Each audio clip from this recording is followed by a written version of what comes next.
I'm Jess Campbell from the MCMA, and I have Risa Hogue today, who I did ask how to pronounce her name because I was a little worried about that, but it's good. She's going to talk to us about LinkedIn today, and I'm very excited about that because I'm sure some of you heard me mention a few moments ago that I don't use it to the best of its ability. So I think we're all going to get some nice tips from today, and you can always type questions in the chat or in the Q&A feature, and we'll get to those at the end of the program. And with that, I'm going to turn it over to you. All right. Hi, everybody. I am Risa Hogue, and my company is GMG Public Relations. And as Jess said, this is my third presentation today. I love teaching LinkedIn. It is such an incredibly valuable tool and an underutilized tool. I kind of liken it to Word. You know, most of us have Word on our computers and we know how to craft a letter, but there's a zillion things that Word does that we really don't know. And unless somebody shows us a little tip or a little hint, we go, oh, I had no idea I could do that. So it's, you know, it's really a wonderful, wonderful tool. And once you kind of have it unlocked a little bit for you, then it's exciting because you can use it and you can use it on a regular basis.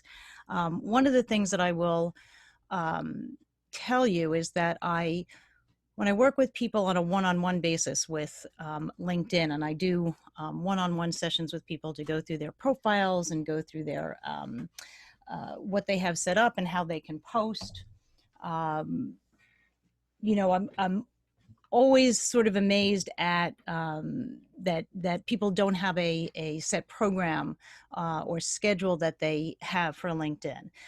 You should think of it as making an appointment with yourself to set a time aside to work on LinkedIn, to reach out to people, to update your profile, to write blog posts. But just if you're using it as reaching out to people, it is an incredible tool. So you should schedule time with yourself the same way you would do for a meeting and set aside half an hour once a week, or do it Monday, Wednesday, Friday. And if you make it regular and consistent, you're going to reap the benefits. So I'm going to share my screen.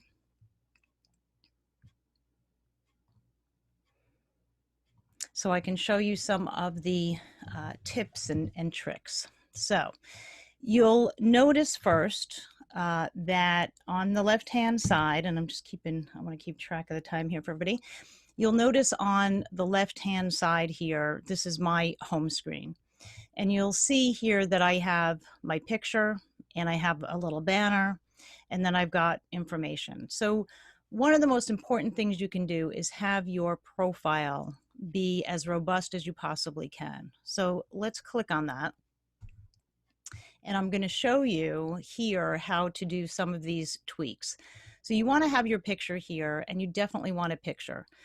You know, I sort of liken it to if you go into a networking meeting and if you walked in and someone had, you know, a face covering, you wouldn't be so inclined to go over to them. You know, you want to go to the person who has the face, you know, open and has you know, a warm feeling about them. You can see their eyes, you can see a smile, and that's what you should look for in having your photo done.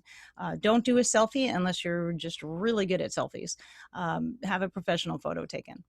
This top part here is a banner, and the banner is really an opportunity for you to have a billboard. And the billboard, you know, it's like having a free billboard. You know, LinkedIn and everything I'm showing you is going to be the free version. And when you have this billboard, you can put anything you want up there. You can change it as often as you like. You can have information that is, you know, how to contact you there, or just a photograph that's intriguing that talks about what you do. So in my case, I do public relations, and so this is a PR sort of related banner with some of the placements that we've had for clients. Now, if you're wondering how can you get that done, you're not good at graphics, you don't know somebody, you can go to www.canva.com, and that's C-A-N-V like Victor, A.com. It's a free version and there's a paid version. But if you go to canva.com, it will help you make any kind of social post. And now they've even gone beyond social posts. But you can plug in what you want to create there and it will help you create it. and it'll give you the right sizing, and then you can actually resize things for other social assets. So once you have that done, you want to make sure that you've got your name in here correctly. And one of the tweaks that I recommend for people is that you adjust your name so that it says what you do. And the way that you do that is you go into the little pencil and you change your last name to be what you want it to say about you. And the reason you do this is wherever you post, wherever you're tagged, it's going to read out marketing consultant in my case, but you could have whatever you want in there. So mine is always going to say, now if someone tags me, it's going to say Risa Hogue, marketing consultant. So that's a very easy tweak, but something that's very significant in terms of the visibility that it gives you. The next thing you want to do for a tweak is to go into this section here. And this used to be where you had your title. So it would have said in the old days of LinkedIn, it would have said President GMG Public Relations. Now they call this a headline, and it gives you an opportunity to talk about the things that you do and how someone might search for you and find you. So in my case, I want to have it marketing consultant, public relations consultant, social media expert, so that I'm almost calling out keywords on what I do.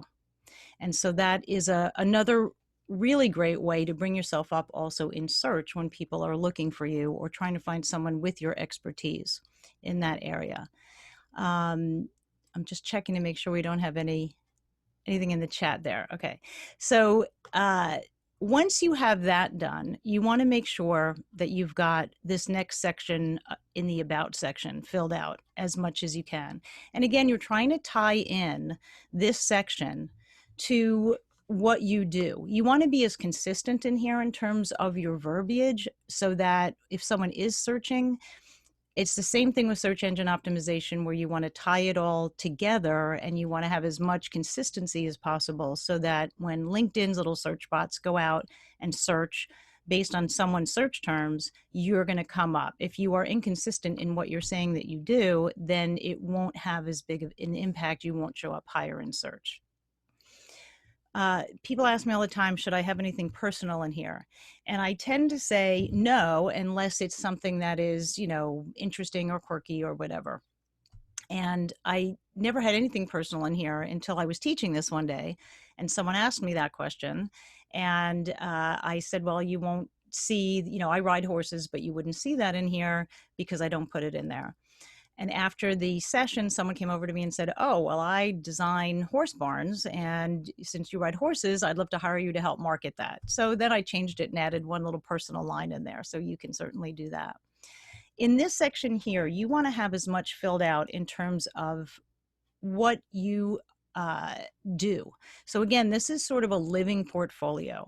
Think of this as if you went into someone and wanted to show them all the things that you did, and you would have a big sort of art portfolio, if you will.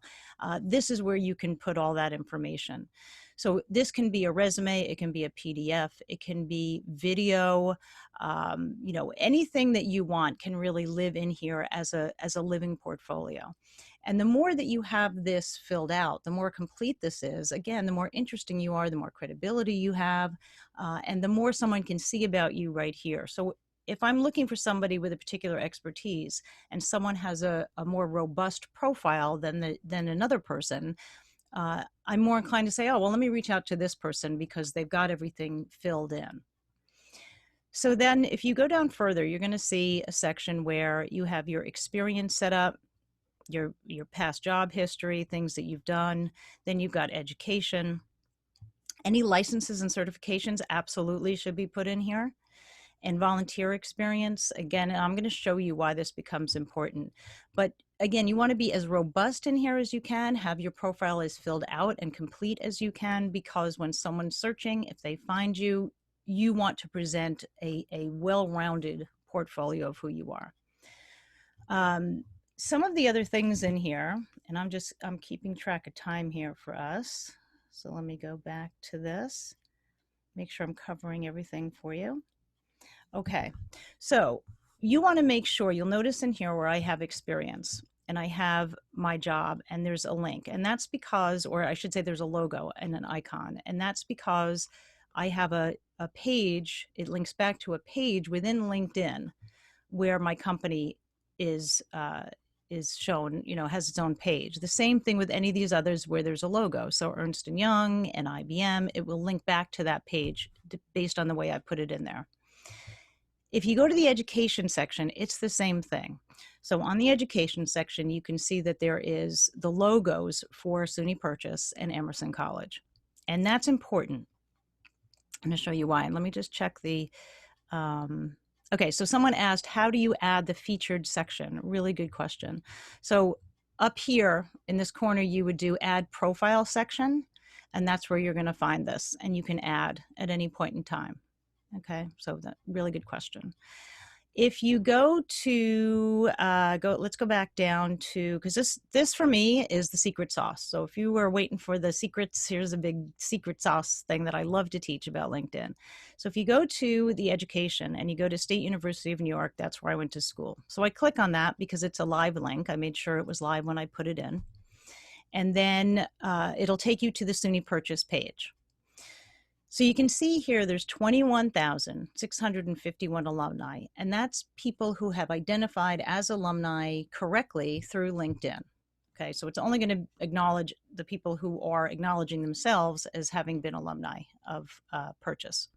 And then you can go on to the, so this is the page just for the college in general, but then you can click on alumni over here in the on the left-hand side. And let me just check the other question. We did that. We answered live. Okay, great. Okay, if you go to this section here, you'll see that it says 21,651 alumni. When you scroll down, and some people have done this and other people are like, what? Didn't know it was there. So this is a really fun place to spend some time going through this. And it works the same for any of the volunteer organizations who have a page on LinkedIn. So you go to this section and you can see where these people live, where they work. You can see what they do and what they studied. So essentially what you've got here is this enormous database that, years ago, if someone said, I'm going to give you a database of all your potential sales leads, it's going to tell you where they went to school and what they studied and where they work right now and how you can get in touch with them, you would, you'd say, how much can I pay you for that? But here you're getting it for free. So the other neat thing is, so if you scroll down, you're going to see alumni, right? But let's say that you want to find alumni that you went to school with, right? Because this is how you make a warm touch versus a cold call. So if I were to go in here and plug in the years that I graduated, and no, I'm not putting in my real years for those who are trying to figure out my age. Okay, so you go in here and you put in the years that you graduated. What we did was we took this 21,000 number of alumni and we narrowed it down to now 2,000 alumni. So we just already fine-tuned that database. Now we go in here and we say, okay, well, I know that I live in New York, but I'm going to be visiting greater Los Angeles area. So I want to make a very productive trip out of it. So I'm going to click on this. And what that does now is it narrows down that huge database, which was 21,000 plus, to 2,000 to 90. So now I have fine-tuned, these are 90 people that I went to school with at the same time. And now I can see again where they live, where they work, what they do, and what they studied. Okay, actually there's more in there. They added some more, what they're skilled at and how you're connected, meaning through LinkedIn. So now what I could do is just scroll down and say, oh, gee, I've always wanted to talk to somebody at NBC Studios. I'm going to contact Kelly and say, hey, Kelly, you and I went to SUNY Purchase together. I'm coming to the LA area and I thought I would reach out and, maybe we can have coffee. So I just made a complete cold call into a warm call. Now, the other thing that you can do with this, which is really very cool, is you can do this in a way where you want to pick out very specific companies versus the area.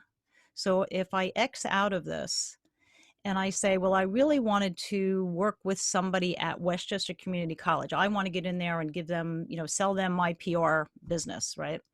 I could click on Westchester Community College and then scroll down and say, okay, now I've really narrowed this down, and I could reach out to any one of these people and say, hey, we went to school together, and I'd love to talk to you about potentially, collaborating or, working for the college. So this is a really wonderful way to identify people by location, by company, by what they do. So if I knew that, I went to purchase and I do a lot of work with graphic artists, I could actually go here and say, well, let me just look up the art and design people and the ones who are only in New York area. Right. And then I could now say, okay, where do they work? I could even look under self-employed or that kind of thing. And then scroll down and say, gee, I'm going to reach out to, Maja, who actually lives in Nyack. I live in Nanuet, and I'm going to reach out to her and say, gee, we went to school together. So this is a wonderful, wonderful way of using LinkedIn that makes it much more manageable to reach out and use it as a connecting tool versus sort of going through all the people that you already know through here and saying, oh, who do I reach out to? Or could you connect me, or that kind of thing, which, not to say you shouldn't do that, but this gives you a great way to very succinctly fine tune who you want to reach, how you can reach them, how you're connected. So it's a really fabulous way of using LinkedIn and using the database that you're being provided for free. All right, and I think we have questions. Do we have a question? Yes, Mark Walter asked, does this trick about filtering people who went to a certain college also work with people who worked at a company?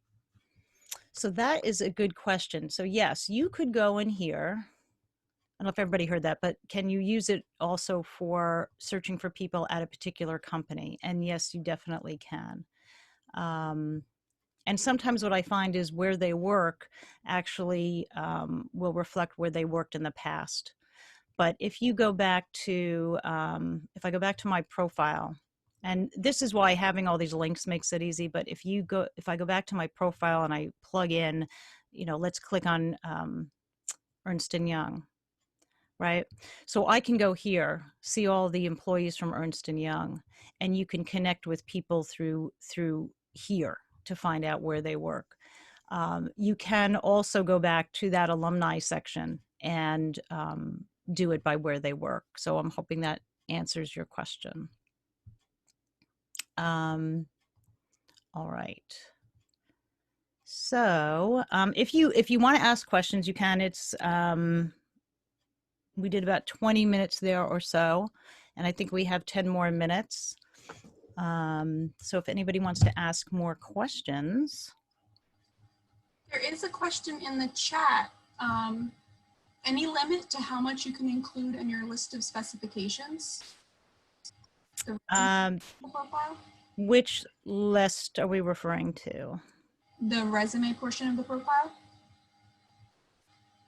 So in terms of these additions here, like adding a section to my profile? Hang on, let me go back here.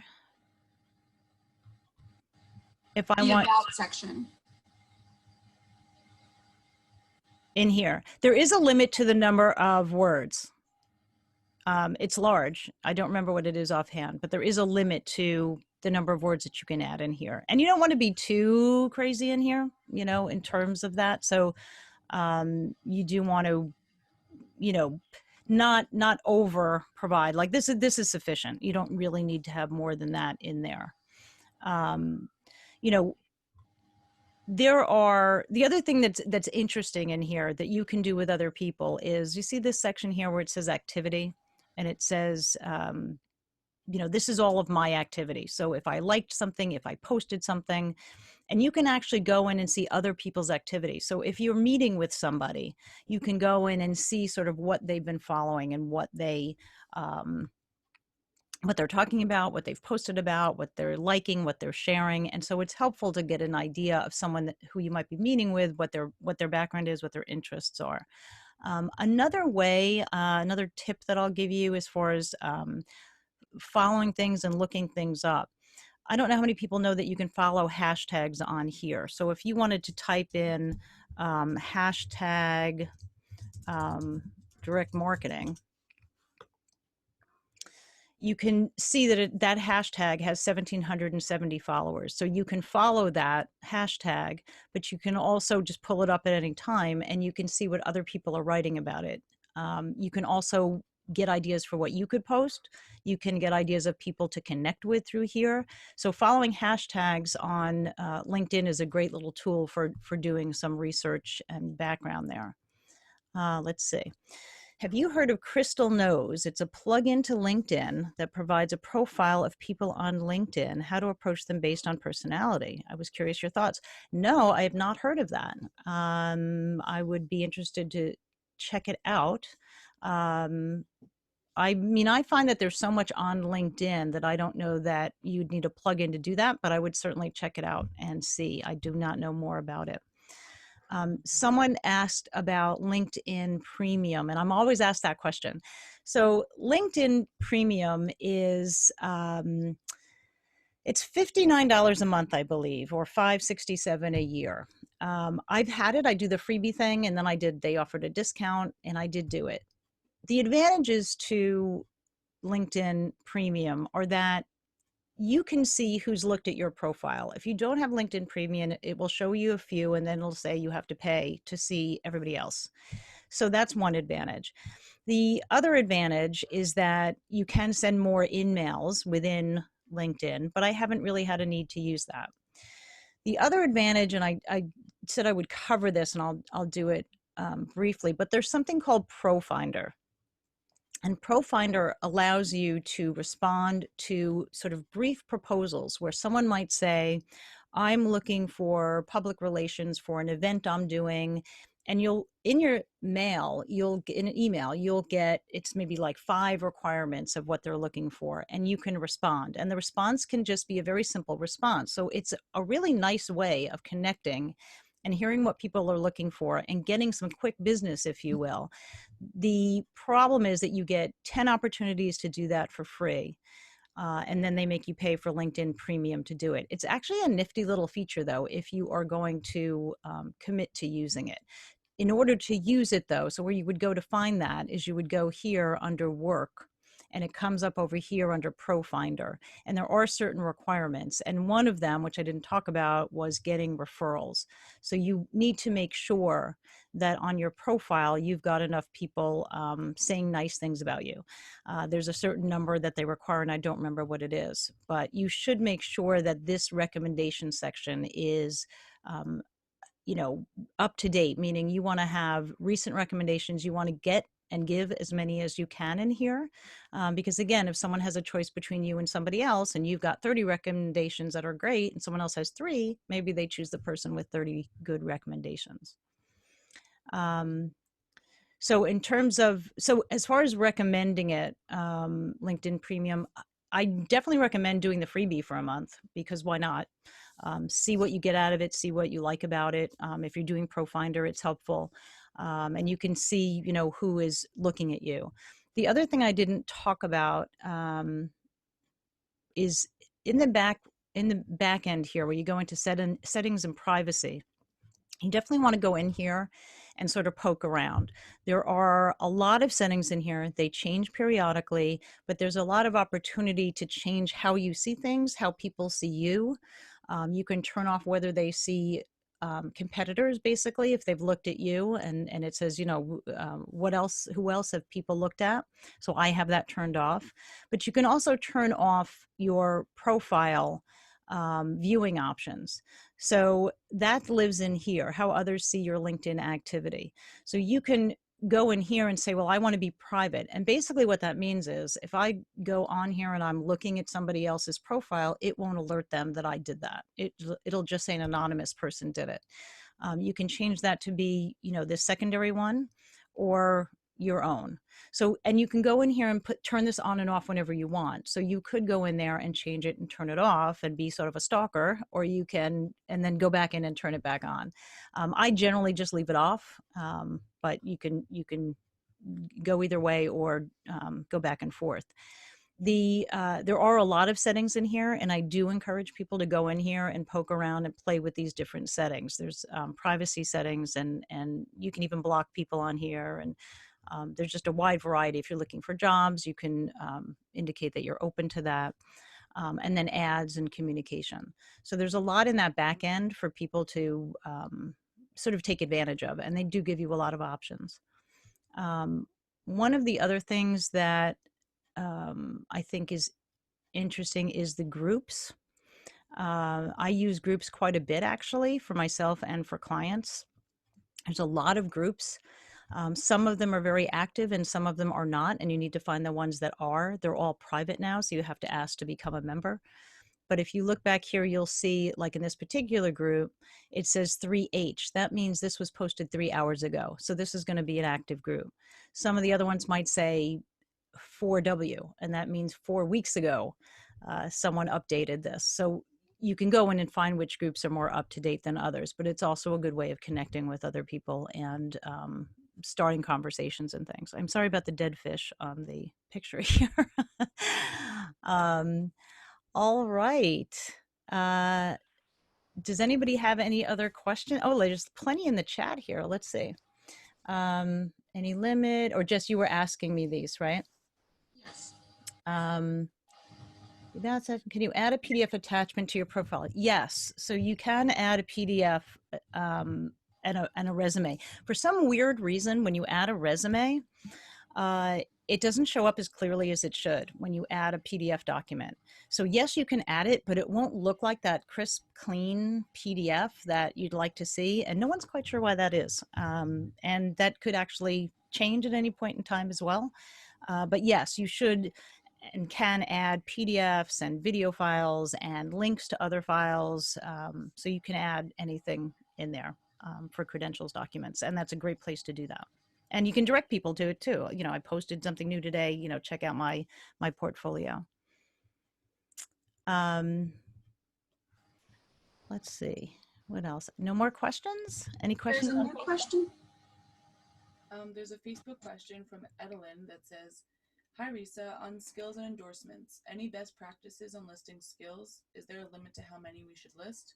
Should we accept all endorsements on our skills for those people who took the time to endorse a particular skill?" Excellent question. And hi, Edelyn, how are you? Let's go back to, let's find LinkedIn. So in terms of the skills, so the skills are down at the bottom here. Skills are sort of have become a little less important than they were in the past. People are looking more at recommendations and things that you're posting, but this is your skills and endorsement section. And you have the ability to adjust this and change it, meaning that you can give certain ones more priority or less priority. So if someone endorses you for a skill that you don't want to be endorsed for, you can go ahead and make that change. You don't have to keep that endorsement. You know, and you can delete these and play with these as much as you want. I wouldn't spend so much time in here. I don't think it's as relevant as it used to be. So I wouldn't worry so much about this section. I mean, you do want to bring up or highlight or manipulate the ones that are more important to you. And let me just see if that's still the same. Yep. So if you go in here, you'll see that I pinned social media marketing, public relations, social media. But you can move these around. So I could move these just by dragging and dropping, or delete them if I wanted to delete them. So if I said, you know, boy, I really don't do much copywriting, I could delete that and it would delete the other items that are with it, or the number of other recommendations that are with it. So that's how you play with the skills section of that.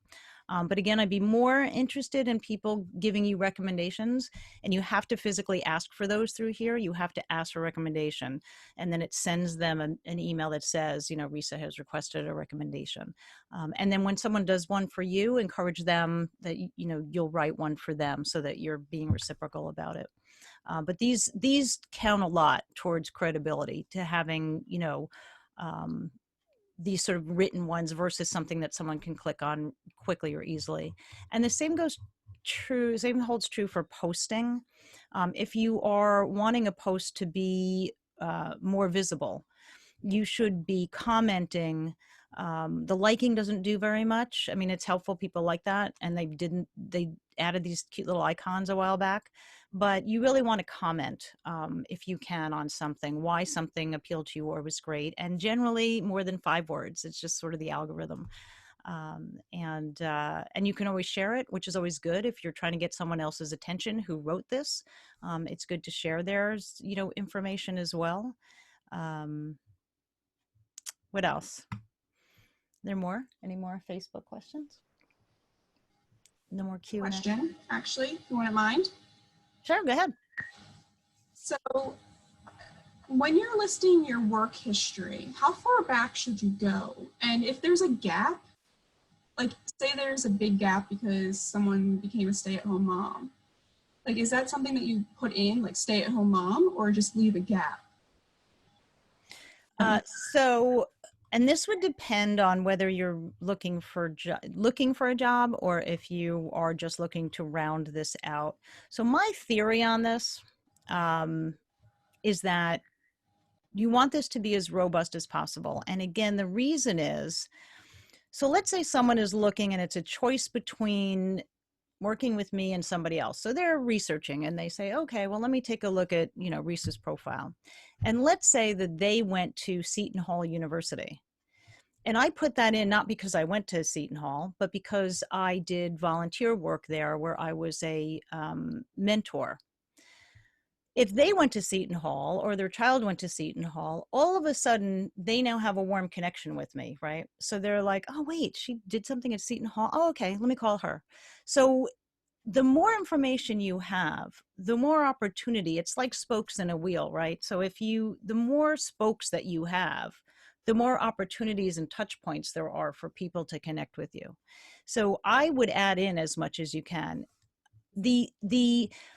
I haven't heard anybody really have a problem with having a gap in there. If you're looking for a job and they see a gap, there'll be assumptions that are made, and you can certainly explain anything in an interview.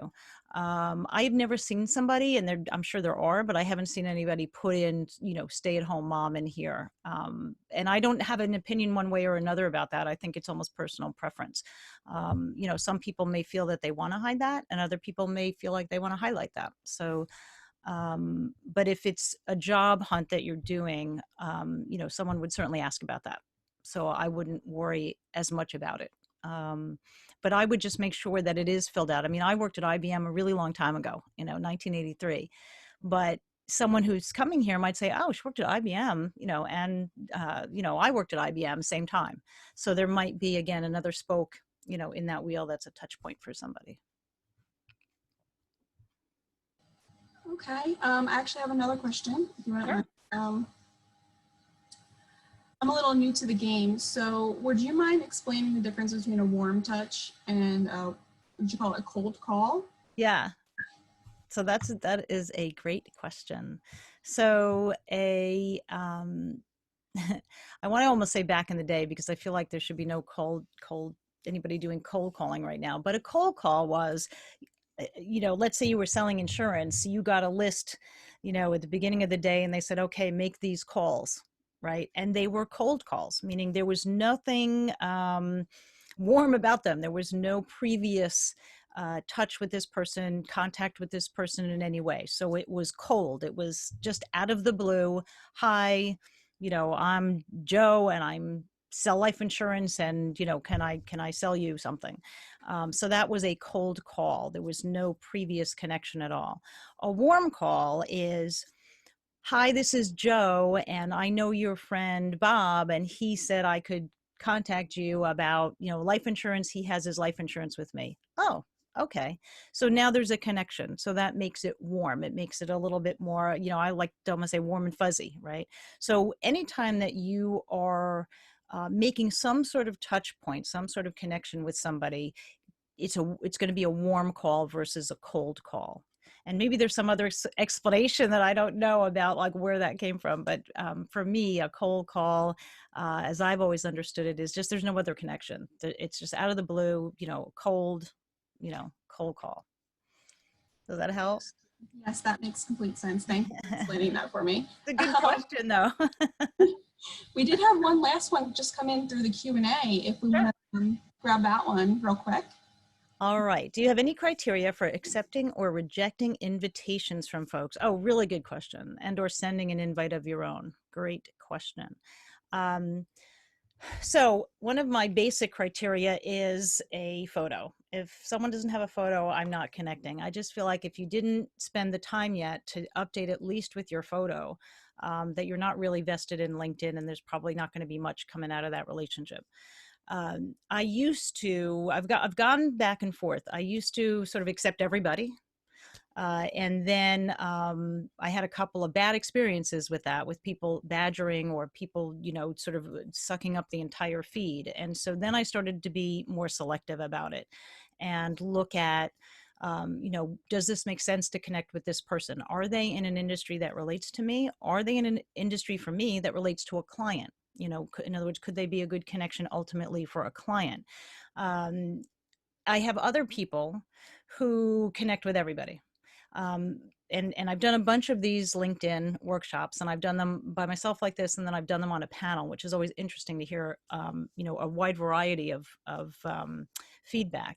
And one gentleman there had 17,000 followers, and he said, "Look, when I pump out an update," he said, 17,000 people have the potential of seeing it. So in his mind, it was a wider, group of people he was going to reach, even though you could argue maybe 10,000 of them out of the 17,000 were not relevant to him.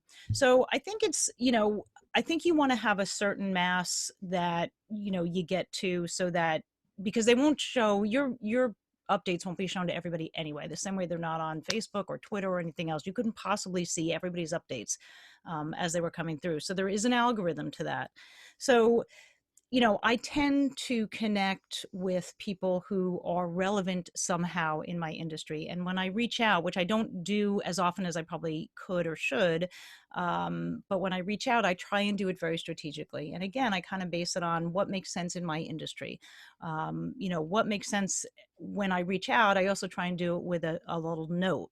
We're both in PR, or you're in direct mail and I'm in PR. I'd love to connect and see if we can, have any synergy. So I try to be a little bit more strategic about it in terms of connecting, if that helps. And I see there's more. Let's see another one. So this one we did. With 1,500 connections, will all of them see my post? No. And that's kind of what I said before. And it's just not possible. I mean, think about it. I have 5,000 followers on Twitter. And I have, 3,000 that I follow. You couldn't see 3,000 updates. And not that everybody's updating at the same time, but you just couldn't, right? Or it would just be going like this. So there is an algorithm to what's shown to you and when. And that's why when people ask, when should I post? It kind of doesn't matter, because when you post, if the algorithm thinks it's relevant, it's going to show it to the people that it thinks it's relevant to when they log on. So it doesn't really matter when you post. Post when it's convenient for you. Always post things that are relevant. Try and be a thought leader. Try and push out information that people will say, oh, that's interesting, so that you become a resource. Try not to say the same things over and over. Try not to sell your business too often. You really want to be more of a resource for people rather than just a sort of like selling your same self over and over, or your services over and over. Right. And Is there another one? When you do those posts, do you want to include a hashtag every time, or is there a limit to how many hashtags you should include, or only if they're completely relevant to what you're posting? Also, great question. So I like hashtags a lot. And the reason is because what I showed you before, where you have a hashtag that people can follow. So using hashtags, you're going to reach people who don't know you and don't follow you. So it is a good idea to use hashtags. But again, you want them to be somewhat relevant. So I wouldn't use 20 hashtags. I've been known to use more in some posts where I may be using 6 or 7, but they should be very relevant.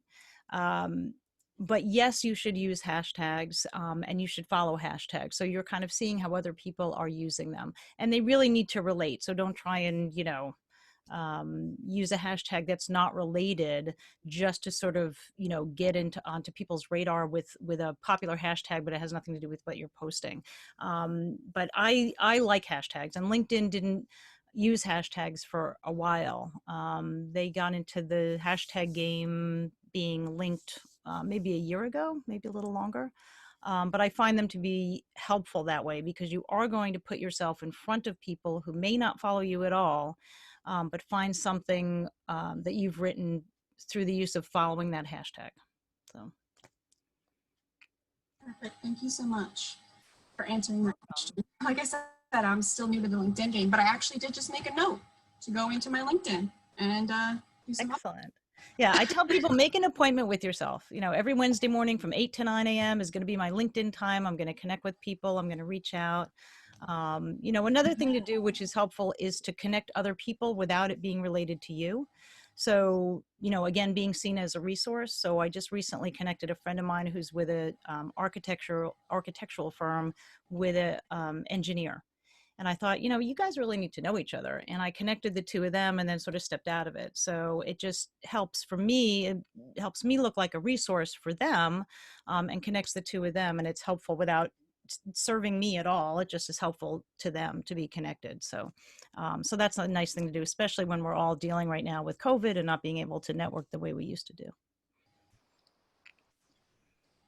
Well, I don't see any more questions coming in at the moment, but thank you very, very much for sharing today and adding us to your list of calls. my long day of Zoom today. Today is my Zoom training sessions today. Yeah, and I do one-on-one training on LinkedIn, and I love doing it. And we go through a lot of that and go through people's profiles and fine tune them and stuff. But LinkedIn is a really underutilized, incredible tool for connecting with people and doing research and all of that. So I highly recommend that people really get comfortable with it and dig into it and see it almost as, as a game, as a method of, reaching out to people and making connections and that kind of thing. So. So no more questions. So I just want to thank you again. I know I just did. Thank you. Thank you for joining us today and sharing. Do you have any last minute thoughts you'd like to share before we call it a day, or? Just that this is, a tough time for everybody with this pandemic. So anything that you can do to help others, helps us, so, reaching out and connecting people, doing Zoom, one-on-one Zoom, setting up a Zoom networking event for people that you think would be fun to connect with, it's a challenging time, but there are ways to stay connected, and there's a lot of virtual events going on. So people should really think about, how do I stay involved, and how can I share my expertise, and maybe through doing a networking event, sharing tips in your industry or that kind of thing, or inviting somebody else to share tips in their industry and then using it as a Zoom networking. Oh. Speaking of which, we do have a Summer Sizzler next week, which is being used as a networking opportunity for the NCMA with Joanne Persico from One Count. We'd love to see anyone come up. I stayed on last time and it was a very interesting conversation. So that's a good opportunity in this time to continue networking and continue being connected with the people in the same field as you are. Like, as you said, because you can't go out in person. Yeah. And do the regular events that we do. So you make do, but make do better, Yeah. You gotta, you gotta pivot, and you gotta use the tools that you have. And fortunately, we have a lot of tools. Imagine if we didn't have, Zoom and LinkedIn and Facebook and all these other tools right now, we'd really be isolated. So, use the tools that are there and connect with people digitally. And I've had a few people say, well, can I just call? Can I just pick up the phone and call you instead of Zoom? Because, we're a little zoomed out almost. And I said, yeah, let's do phone. Phone has almost become old fashioned. So, yeah, pick up the phone, call somebody, make, old connections new again. So, and thank you so much for having me. I really appreciate it. Of course, we're glad to have you. So I guess we can call it a day and let you go to your 3:30. Yeah, get a little break in between. Get a little break. Right, thank you, and I hope everyone and you have a very good day. And your daughter, I know, is there. I hope she. Yes, my daughter Samantha is helping me, so working the Facebook in the background. All right, bye. All right, bye. Thank you.